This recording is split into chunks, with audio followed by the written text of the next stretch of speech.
कोल्हापूरच्या डोंगरात वसलेल्या पन्हाळा किल्ल्याचं नाव घेतलं की डोळ्यासमोर येतो तो सिद्धी जोहरने पन्हाळ्याला घातलेला वेढा.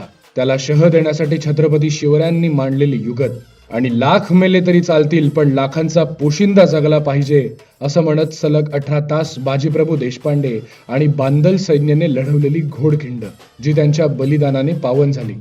पन्हाळा किल्ल्याचा प्रत्येक दगड मराठ्यांच्या शौर्याचा इतिहास सांगतो. या ऐतिहासिक किल्ल्यावर शिवस्मारक व्हावं अशी लाखो शिवप्रेमींची मागणी होती आणि हीच मागणी पूर्ण करत उपमुख्यमंत्री एकनाथ शिंदे साहेबांनी शिवस्मारकाच्या कामासाठी 10 कोटींच्या निधीला मंजुरी दिली. तसंच या बाबतीतला GR लगेचच आमदारांना सुपूर्द केला. त्यामुळे पन्हाळा किल्ल्यावर लवकरच भव्य दिव्य असं स्मारक उभारलं जाईल आणि शिवप्रेमींची अनेक वर्षांपासूनची इच्छा पूर्ण होईल.